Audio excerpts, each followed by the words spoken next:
The jet glided above the clouds, its polished body slicing through a sky the color of molten silver. Inside, crystal glasses clinked, soft jazz played, and laughter rolled through the luxury cabin of Al-Namir Air 1, the private jet of Sheikh Amir Al-Rahman, one of the wealthiest men in the Middle East. Every seat gleamed with Italian leather, every passenger carefully chosen, ministers, investors, and journalists lucky enough to be invited aboard what many called the Flying Palace. Among them sat a quiet woman in her late 20s, Dr. Leila Vance, an aerospace engineer traveling in the economy guest section. Though this jet had no true economy, she wore a navy blazer, her hair tied in a low bun, a tablet resting on her lap. She wasn't here for pleasure. She was here as a last-minute technical consultant, sent by her company after a recent software glitch in the plane's new autopilot system. No one paid her much attention. To them, she was just another employee, young, polite, invisible. Then came the voice. "Excuse me," said Sheikh Amir from across the aisle. His tone was smooth but laced with curiosity. "You're the engineer, yes? The one who signed the diagnostic reports?" Leila looked up, meeting the deep, confident gaze of a man who had the world at his feet. "Yes, sir," she replied. "Dr. Leila Vance." He nodded slightly, studying her. "A woman who builds machines that defy gravity," he murmured. "Impressive. But tell me, do you actually fly?" A soft chuckle spread among the guests. Leila smiled faintly. "Only when I have to fix something mid-air." Amir smirked. "Then pray nothing breaks today." The guests laughed again. But as the laughter echoed through the cabin, a single sound sliced through. A low metallic grind from beneath the fuselage. Leila's head snapped up. The pitch of the engines changed, just a fraction, but her trained ear caught it instantly. Her tablet flashed red. Autopilot error. Flight path disengaged. Her pulse quickened. The jet suddenly jerked to the left, champagne spilling across marble tables. A steward stumbled, gasps erupted, and the laughter died. Leila stood. "Everyone, please remain seated." The sheikh frowned. "What's going on?" She was already moving toward the cockpit. No one knew it yet, not even the pilots, but something in the control system had begun to fail, and within minutes, the sky that shimmered with calm would turn into chaos. The jet glided above the clouds, its polished body slicing through a sky the color of molten silver. Inside, crystal glasses clinked, soft jazz played, and laughter rolled through the luxury cabin of Al-Namir Air 1, the private jet of Sheikh Amir Al-Rahman, one of the wealthiest men in the Middle East. Every seat gleamed with Italian leather, every passenger carefully chosen. Ministers, investors, and journalists lucky enough to be invited aboard what many called the Flying Palace. Among them sat a quiet woman in her late 20s, Dr. Leila Vance, an aerospace engineer traveling in the economy guest section, though this jet had no true economy. She wore a navy blazer, her hair tied in a low bun, a tablet resting on her lap. She wasn't here for pleasure. She was here as a last-minute technical consultant, sent by her company after a recent software glitch in the plane's new autopilot system. No one paid her much attention. To them, she was just another employee, young, polite, invisible. Then came the voice. "Excuse me," said Sheikh Amir from across the aisle. His tone was smooth but laced with curiosity. "You're the engineer, yes? The one who signed the diagnostic reports?" Leila looked up, meeting the deep, confident gaze of a man who had the world at his feet. "Yes, sir," she replied. "Dr. Leila Vance." He nodded slightly, studying her. "A woman who builds machines that defy gravity," he murmured. "Impressive. But tell me, do you actually fly?" A soft chuckle spread among the guests. Leila smiled faintly. "Only when I have to fix something mid-air." Amir smirked. "Then pray nothing breaks today." The guests laughed again, but as the laughter echoed through the cabin, a single sound sliced through. A low metallic grind from beneath the fuselage. Leila's head snapped up. The pitch of the engines changed, just a fraction, but her trained ear caught it instantly. Her tablet flashed red. Autopilot error. Flight path disengaged. Her pulse quickened. The jet suddenly jerked to the left, champagne spilling across marble tables. A steward stumbled, Gasps erupted, and the laughter died. Leila stood. "Everyone, please remain seated." The Sheikh frowned. "What's going on?" She was already moving toward the cockpit. No one knew it yet, not even the pilots, but something in the control system had begun to fail, and within minutes, the sky that shimmered with calm would turn into chaos. The hum of the engines turned into a pulse, steady, metallic, and wrong. Leila crouched by the access hatch near the galley, pulling off the floor panel with trembling fingers. A rush of cold air hit her face. The mechanical bay smelled of hot oil and ozone. She slid in feet first, lowering herself into the narrow crawl space. The hatch closed above her, sealing her in half-darkness. The only light came from her tablet, flickering across the tangle of wires and pipes like a restless heartbeat. "All right," she whispered to herself. "Let's find the ghost." A series of diagnostic readings blinked across her screen. Hydraulics weren't just failing, they were locked. Someone had manually overridden the system code. That wasn't supposed to be possible, not mid-air. Leila's voice shook as she tapped the comm on her wrist. "Cockpit, this is Vance. Someone's tampered with the aft hydraulics. Static. Nothing." The signal was jammed. A shadow flickered beyond the vent. For a moment she thought it was her reflection. But then something moved. A metal panel rattled softly in the airflow. She crawled forward, flashlight cutting through the gloom. And then she saw it. A small black module clamped near the hydraulic array, wires snaking into the main circuit. Leila froze. No. It was a disruption transmitter. An illegal piece of tech she'd only ever seen in military sabotage files. Whoever planted it didn't want this plane to land. Her throat went dry. Someone on board had set this up deliberately. She reached for her multi-tool, prying the module loose. The moment she disconnected the final wire, a spark burst white-hot across her wrist. The tablet screen went dead. The engines groaned. The whole plane shuddered. Leila's body slammed against the pipe wall as the aircraft dipped hard left. Somewhere above her, passengers screamed. Metal groaned like an animal in pain. She gritted her teeth, holding the sparking device. Not yet, not like this.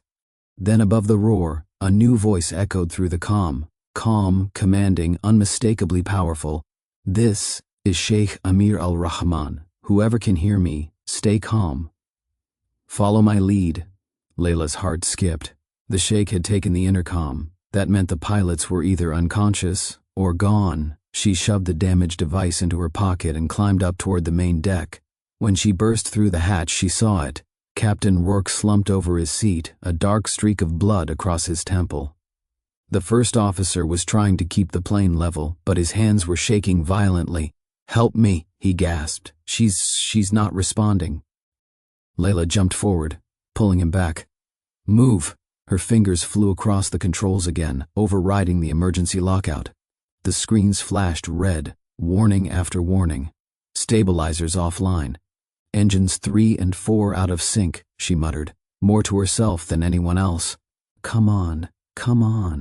From behind, Amir stepped into the cockpit, his voice steady but sharp.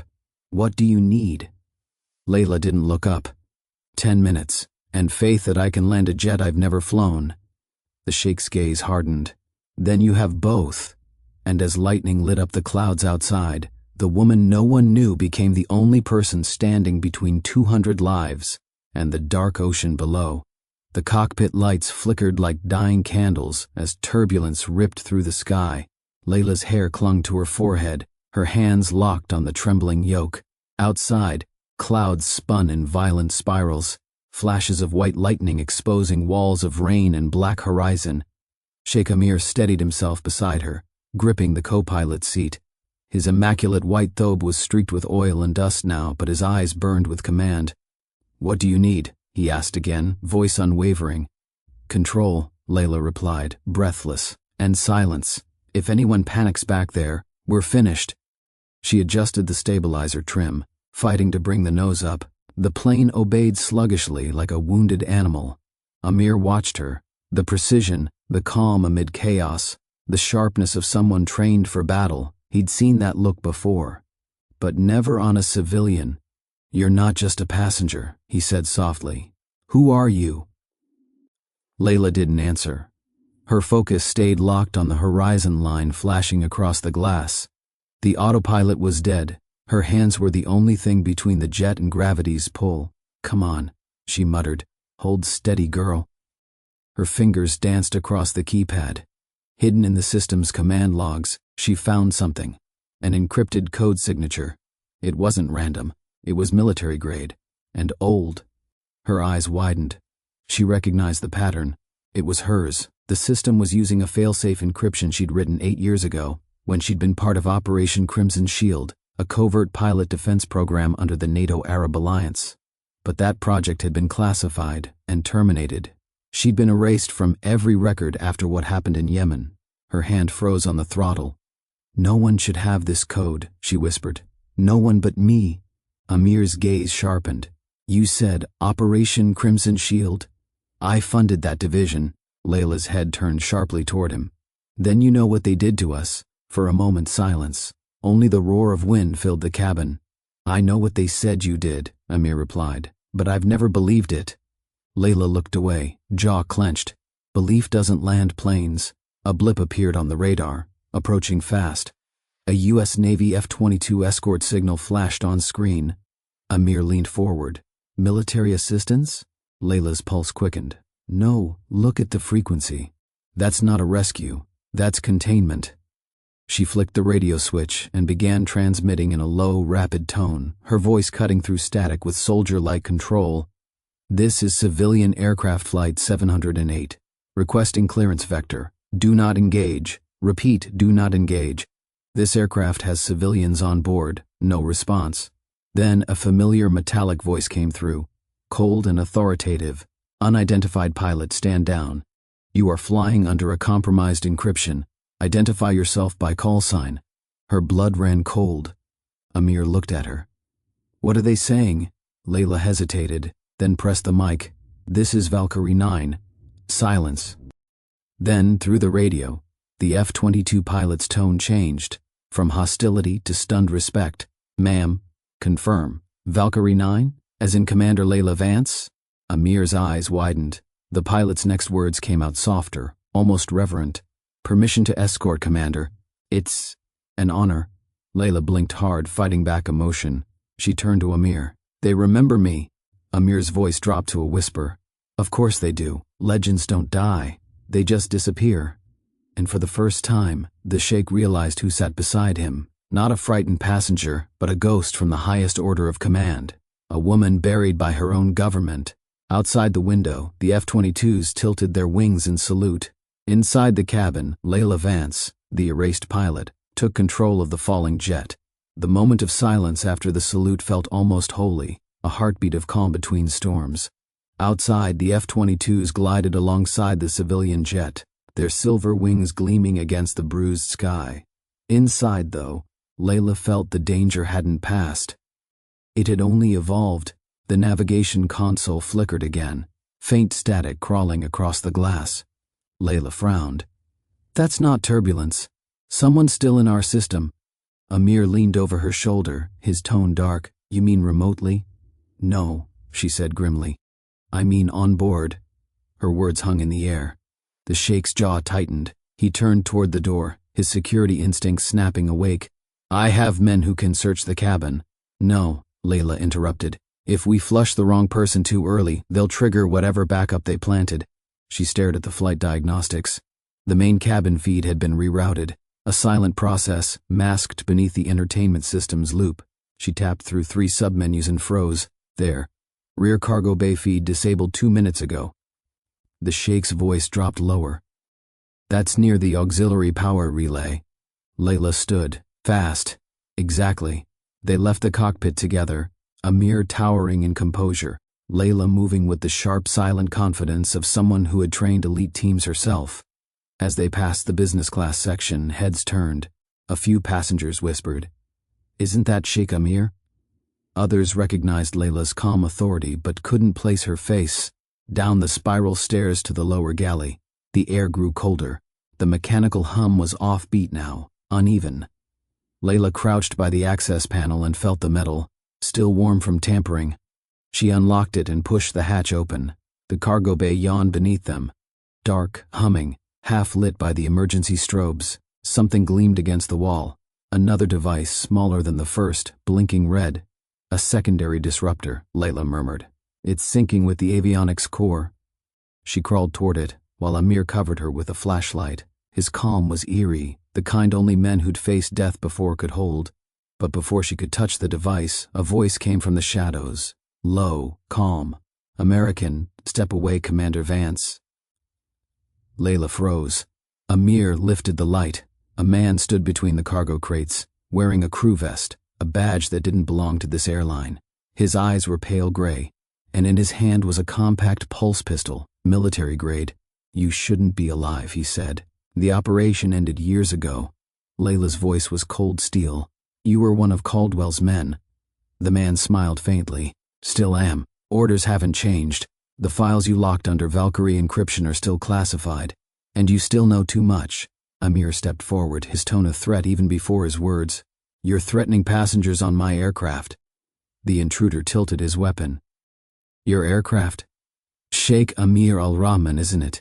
You've funded too many of her kind already. This isn't about you.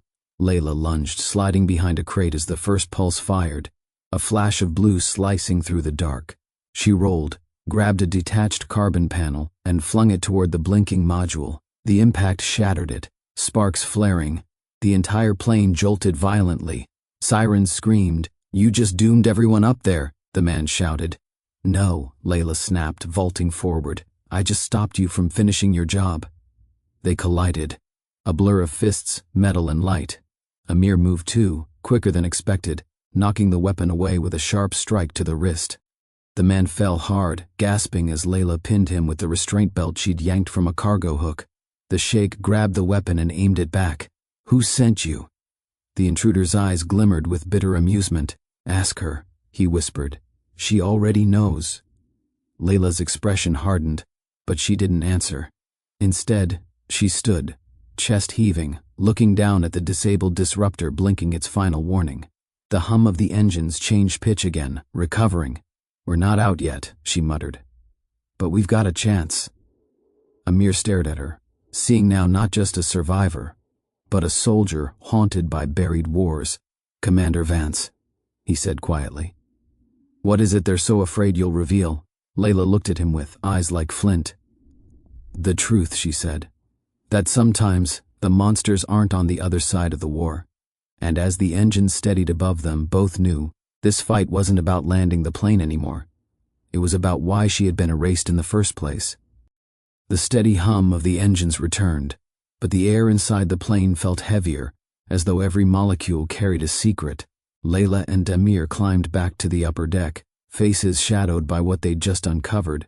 Crew members gawked as Amir dragged the restrained intruder behind them. His crew vest was gone, revealing a tactical undersuit, the kind only used in covert government operations. The flight attendants froze. One of them stammered, who is he? Amir's tone was calm, lethal. A ghost who boarded my jet without a boarding pass. Leila pushed open the cockpit door, shoving the man onto the floor. Captain Rourke was still unconscious, the first officer dazed but alert now. The moment the hijacker's face hit the light, the co-pilot's eyes widened. That's not one of ours. Leila ignored the chatter and moved to the radio panel. She flicked the long-range comms back on. Static crackled. Then a familiar deep voice answered. Flight 708, this is USS Valor Control. You are entering restricted airspace. State your pilot ID. Leila hesitated. Her hand hovered over the mic. If she said her name, everything she had buried, every classified mission, every erased file, would resurface. Amir's quiet voice reached her ear. Say it. Let them know who commands this sky. She pressed the mic. This is Commander Leila Vance. Authorization code, Valkyrie 9. Silence. Then chaos. Multiple voices overlapping in disbelief. Valkyrie 9. That's impossible. She's listed as Kia. Confirm biometric. Confirm. Leila cut them off. You don't have time for confirmation. I have 200 civilians aboard a compromised aircraft. I need a clear vector to land. The line went quiet again, then softened. Commander, stand by. We're clearing the coastal runway at Gibraltar. 2 F-22s will escort you. She exhaled. Amir watched her, The way command returned to her body like muscle memory. But the quiet didn't last. The man on the floor laughed weakly. You think they'll let you land? You're the reason Operation Crimson Shield burned. You're the reason 43 men never came home. Amir's gaze sharpened like a blade. Watch your words. Leila didn't flinch. He's right, she whispered. But not in the way he thinks. She turned back to the sheikh, voice low. Operation Crimson Shield wasn't about defense. It was about control. They used pilots like me to test remote override systems, to hijack drones from allied nations. The program was illegal. When we found out, they erased us. Amir's eyes narrowed. And my funds went through shell charities and offshore defense firms, Leila said bitterly. You paid for technology they used to destroy people, and blamed me when I refused to keep flying for them. The sheikh stood silent, his knuckles whitening on the seat. He'd spent a lifetime funding peace initiatives, unaware his wealth had built weapons. So this man, he said slowly, looking at the bound agent, was sent to finish the cover-up. Leila finished. If I land this plane, the world will know the system still exists. For the first time, Amir's mask cracked. Not fear, but something colder. Resolve. Then we make sure you do land it, and the truth with you. The agent sneered. You're both dead the moment you touch down. Orders from the top. Leila met his gaze, calm and sharp. Then I guess we change the top. The comm crackled again. Valkyrie 9, this is Valor Control. 2 minutes to intercept. Prepare for visual handoff. Leila tightened her grip on the controls. Copy that. Outside, through the windshield, the clouds broke open, revealing 2 military jets gliding alongside them, their pilots saluting once again. Amir's voice was quiet but certain. The world's watching now. No more shadows. Leila's lips pressed into a thin line. Then let's give them light. The altimeter ticked down. 29,000 feet. Somewhere in the clouds, another signal flickered back to life. One last failsafe waiting to strike before they reached land. And as thunder cracked above them, Leila realized this flight wasn't just about survival. It was about redemption, and the cost of telling the truth. The horizon ahead glowed faintly, dawn breaking through the storm, but inside the cockpit, tension wound tight like a drawn bow. The escort jets glided closer, their sleek wings slicing through the thinning clouds. For a moment, Leila thought they were safe. Then the alarm screamed again. Autopilot failure. Hydraulic pressure loss. Her eyes shot to the console. The readings were impossible. Systems she'd just repaired were collapsing one by one. Impossible, she muttered. There's no way that... A low chuckle came from the bound man on the floor. Failsafe protocol. You disable one, 2 more replace it. You can't stop a Hydra, Commander. Amir turned sharply. You built redundancy into Sabotage? We built it into you, the agent rasped. You were the test. You're the proof it works. Leila's heart thudded hard. What do you mean? The neural flight sync in your clearance code, the Valkyrie key, every system tied to your ID can be triggered remotely. You're flying against yourself, Leila. Her blood went cold. The controls were stiffening, resisting her inputs. Every motion she made was being mirrored by the system's counter-response, like the aircraft was fighting its own pilot. The cockpit lights dimmed to crimson. Warning tones pulsed like a heartbeat. Amir moved closer, one steadying hand on the co-pilot's yoke. Then we fight it together. Leila shot him a quick look, half disbelief, half desperate hope. You ever flown anything heavier than a helicopter? A man's wealth isn't measured by what he owns, Commander, he said, tightening his grip. It's measured by what he dares when others can't. Their eyes met, and for the first time since the chaos began, Leila felt something stronger than fear, partnership. She rerouted power manually. Okay, if they've got neural tie-ins, I'll burn their link, but it means cutting my clearance code. Which means, Amir asked, I lose control too. Permanently. He nodded once, no hesitation. Do it. She hesitated just long enough to look at him, the billionaire who could have stayed safe, silent, untouchable, now shoulder to shoulder with her against an invisible war. Leila's fingers flew across the emergency console. She accessed the core override, entering the forbidden sequence she'd sworn never to use again. Her voice was low, steady, almost prayer-like. Valkyrie protocol. Dissolve. The screen blinked, once, twice, then went black. Every warning light vanished. For one horrifying second, the cockpit went dead. Then, the engines roared back, louder, raw, under pure manual control. Leila grinned faintly. "We're free." But the agent laughed again, a sound like broken glass. "You think they didn't plan for that? Look outside." They both turned and froze. The escort jets that had been protecting them were pulling away. Their navigation lights switched to red. Amir's voice was low, dark. "Why are they moving to attack formation?" Leila's stomach sank. "Because the system just told them we're hostile." A second later, the radio crackled. "Unidentified aircraft. You are now under lethal authorization. Surrender or be neutralized." Leila slammed the radio switch. No. They think we hijacked our own plane." Amir's jaw clenched. "Can you correct it?" "Not in time." He looked through the windshield at the distant glint of missiles arming under the wings of the interceptors. His voice, when he spoke, was soft, resolute. "Then we make them see the truth with their own eyes." Leila's brow furrowed. "What are you saying?" Amir reached over, keyed the global broadcast channel, the one reserved for open-frequency emergency use, audible to every military tower within 1,000 miles. He stared straight into the microphone. "This is Sheikh Amir Al-Rahman, owner of this aircraft. I confirm the pilot at the helm is Commander Leila Vance, NATO registered, presumed Kia. We are not hostile. We are victims of a cover-up. If you fire on us, you execute your own." Silence, then faint static, and finally, a single response. "Stand by." Command verifying. But time was running out. The escort jets held their positions, missiles locked. Leila's hand hovered over the throttle, every muscle trembling. "If they fire." Amir nodded once. "Then we make it to land before we burn." Lightning cracked outside, the wind howled, and as the clouds thinned, the distant lights of Gibraltar shimmered through the mist. Salvation just 20 miles away. But the beeping tone on the radar confirmed it. A missile lock had engaged. They had 60 seconds. Leila's eyes met Amir's. "Then let's fly like hell." And together they pushed the throttles to full, racing death through a storm painted in lightning and betrayal. The cockpit trembled as the first missile streaked through the clouds, a comet of fire chasing their tail. The aircraft shuddered violently, alarms flashing red across every screen. Leila's hands gripped the yoke until her knuckles went white.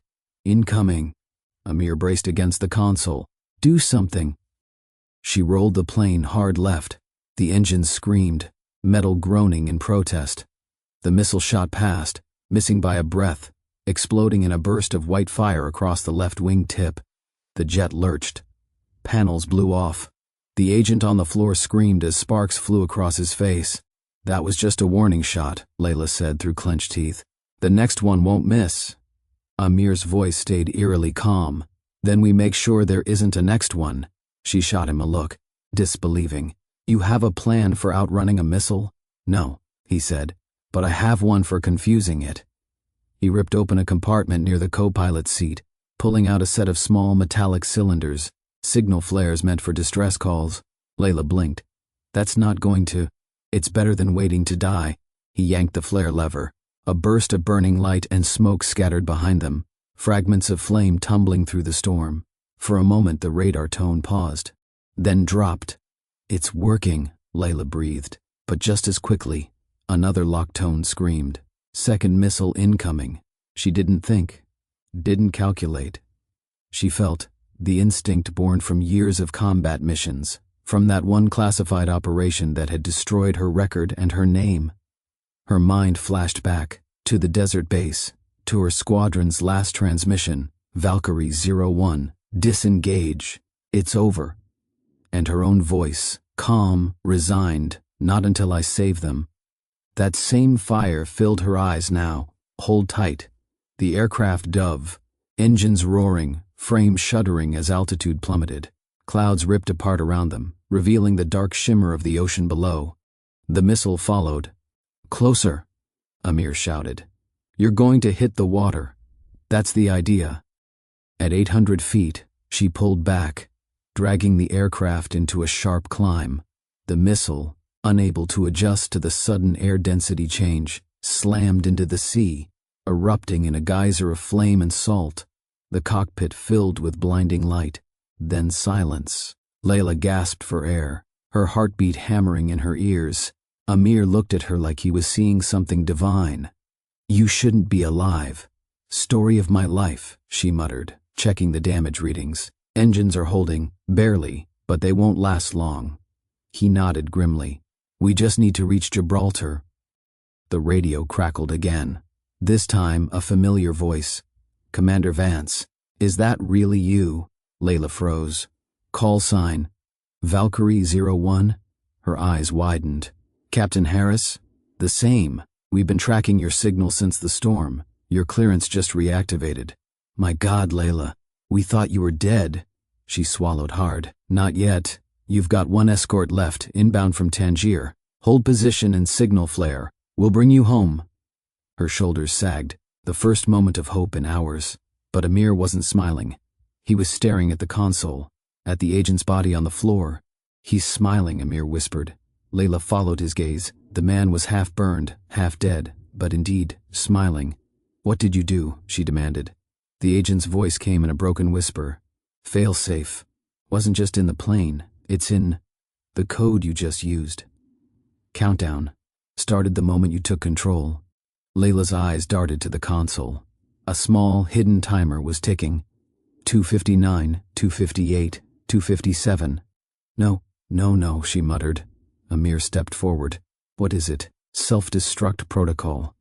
They'd rather destroy the evidence than let me live." Amir's eyes flashed. "How long?" "Less than 3 minutes." He stared out at the approaching lights of Gibraltar. "Close, but not close enough." Leila's voice shook. "Even if we eject, the blast radius will catch us. Not if one of us stays behind," Amir said quietly. She turned sharply. "Don't. Someone has to manually cut the reactor charge from inside the core. You said it's buried behind the cargo deck, right?" She grabbed his arm. "You're not doing this. I'm the only one who can. You have the access codes, but I have the strength to tear that panel open. Amir, Leila, you're the only one who can land this bird. If you die, they erase the truth. If I die, at least it means something." Her throat tightened. "You don't even know what this plane cost." He smiled faintly. "Then let me pay my share." Before she could stop him, he turned and disappeared down the narrow corridor toward the cargo deck. She screamed after him, "Amir!" But her voice was swallowed by the wind and the growing hum of the failing engines. The timer ticked down. 1:28, 1:27. Leila's hands shook as she steadied the yoke, tears clouding her vision. Through the windshield, Gibraltar's runway came into view, the faint silver line of hope at the edge of the sea. Then, a loud metallic clang. A voice over the intercom panel open. "I see it." Her heart pounded. "You've got 90 seconds. Pull the blue wire, then the—" "Already done. Tell me something, Leila." She blinked through her tears. "What? If I don't make it, will they remember me?" Her voice broke. "I'll make sure the world does." Static filled the channel. Then, silence. A deafening boom tore through the back of the aircraft. But the explosion didn't consume it. It stabilized. The fire control readings dropped to 0. Leila gasped, half sobbing, half laughing. He did it. He actually did it. But when she looked back, the cargo bay was nothing but smoke. She guided the aircraft down, landing hard, sparks flying across the tarmac. The nose gear collapsed, the fuselage skidded, screeching to a halt. When rescue teams stormed the plane, they found her barely conscious at the controls, whispering his name, Amir Al-Rahman. And when the sun finally rose over Gibraltar, painting the wreckage in gold, Commander Leila Vance stepped out, alive. But she walked alone. The wind over Gibraltar's tarmac carried the acrid smell of burned metal and fuel. The wreckage of Flight 317 still hissed with smoke as Leila stood under the gray dawn, wrapped in a foil blanket, staring at the broken shell that had almost become her tomb. A medic tried to lead her toward an ambulance, but she brushed him off. "Where's the man who went down to the cargo hold?" she asked. The medic hesitated. "Ma'am, we only found one survivor. You." Her jaw tightened. Search again. We did, Commander. There's nothing left. The word Commander hit her like a slap. She hadn't heard it in years, not since they erased her rank, her record, her name. She turned toward the horizon, voice hoarse. Then find me his family. Amir Al-Rahman. His people deserve to know. Hours later, inside a secure NATO hangar, Leila faced a circle of military officials. Among them, Rear Admiral Klein, the same man who had once signed her discharge papers. He studied her with a mix of disbelief and awe. You took control of a hijacked aircraft, fought off a guided missile, and landed it yourself? Leila's voice was cold. With help. A man gave his life for that landing. A man? Klein frowned. We reviewed the passenger manifest. There's no Amir Al-Rahman listed. Her pulse quickened. That's impossible. He slid a tablet across the table. Passenger list. No name. No ID. No record. He wasn't a passenger, Klein said softly. He was placed there. Someone wanted him on that flight, just as someone wanted you. Leila's breath caught. You think this was planned? Klein nodded grimly. We pulled fragments of the flight's data core. There's an encrypted file attached to your old service number. Project Ghost Valkyrie. Does that mean anything to you? She froze. The code name. The one that had vanished from her records. That project was shut down, she whispered. Classified. Only 2 people knew about it. Me and my commanding officer. Your commanding officer was killed, Klein said. Or so we thought. Leila stared at him, her voice trembling. Who are you talking about? Klein's expression darkened. Colonel Rashid Al-Rahman, your mentor.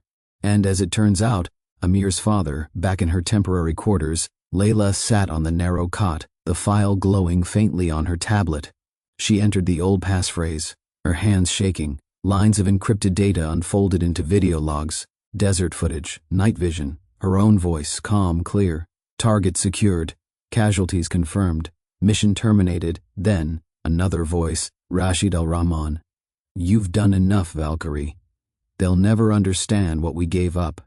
When the truth comes out, they'll erase you to protect their pride. The feed distorted, static hissing, then a last sentence, one she'd never heard. If my son ever finds you, know that I've trusted him with the truth. Leila covered her mouth, tears spilling down her cheeks. Amir hadn't just been a stranger. He'd been sent.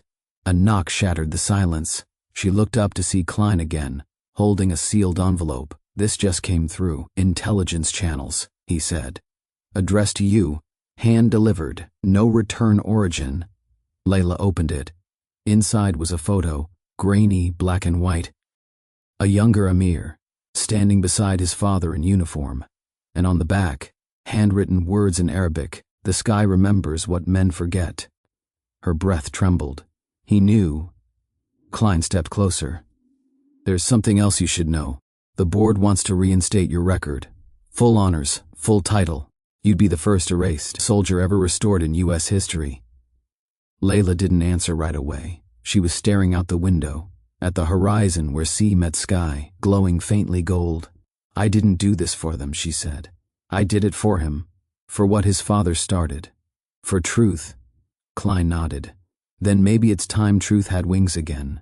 He saluted her, crisp, formal, the kind of salute reserved for legends. For the first time in years, she returned it. Later that night, she found herself walking along the quiet edge of the airfield. The wind whispered through the hangars. Somewhere, a jet engine roared in the distance. She closed her eyes, hearing Amir's last words echo through her memory. If I don't make it, will they remember me?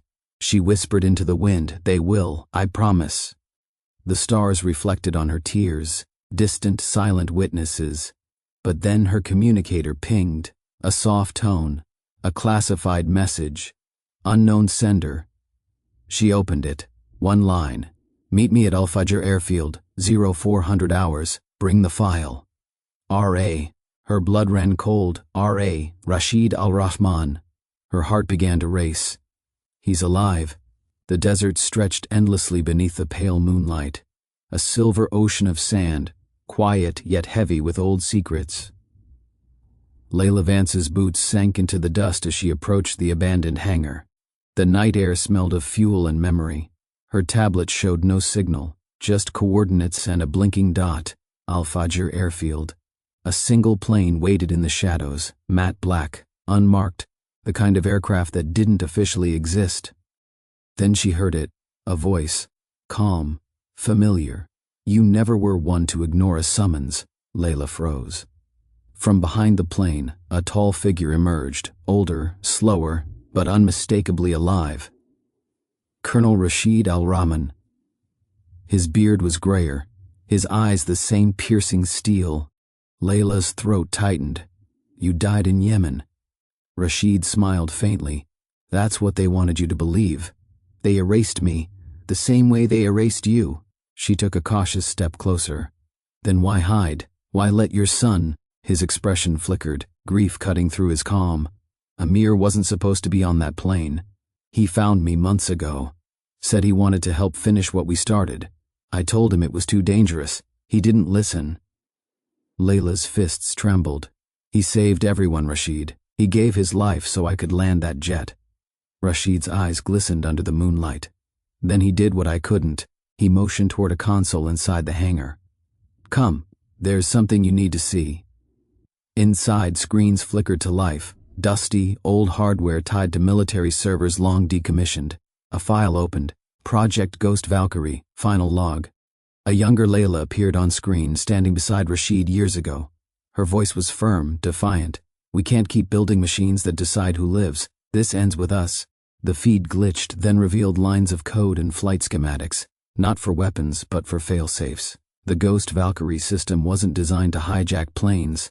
It was meant to override hijackers, to save them. But the government had twisted it, converting defense into control. Rashid sighed. We tried to destroy it. They called us traitors. When they erased you, I thought the program was dead, until Amir told me they were using your name to rebuild it. Leila's jaw clenched. They're turning my legacy into a weapon. He nodded. Unless we finish it first. From a drawer, Rashid produced a small chip, no larger than a coin, engraved with Arabic script. Truth takes flight only when men stop lying. This is the core code, he said. The one Amir recovered before boarding your plane. He wanted to give it to you himself. Leila's breath hitched as she took it, the weight of every sacrifice pressing into her palm. Then let's end this. Together, Rashid gave a faint smile. It's too late for me, daughter, but not for you. Before she could speak, distant headlights appeared, military convoys, kicking up plumes of dust. They found us, Rashid said. Go. Leila turned toward him, desperate. Come with me. My time's over, Valkyrie. Yours isn't. Finish it. He pressed a remote into her hand, the detonator wired to the hangar's data core. Erase the ghosts. All of them. Then he placed a hand on her shoulder. And tell Amir, his father was proud. Seconds later, Leila sprinted toward the jet. The engines screamed to life. Gunfire echoed behind her, bullets sparking off the hangar walls. Through the window she saw Rashid step into the center of the console room, calm, resolute. A single tear slipped down her cheek as she whispered, "For truth." She pressed the trigger. The desert lit up like dawn, a blinding orange bloom swallowing the hangar, wiping away decades of buried lies.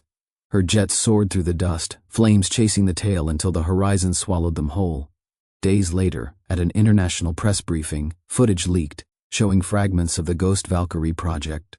Proof of the covert manipulations that had cost hundreds of lives. The world called her a hero, but Leila disappeared. Some said she died in the blast. Others whispered that an unmarked plane was seen landing in the Emirates weeks later, piloted by a woman in a worn flight jacket, the insignia torn away. The one thing everyone agreed on, the skies felt different after that day. Quieter, freer. Power can build empires, or bury them. But truth flies higher than both.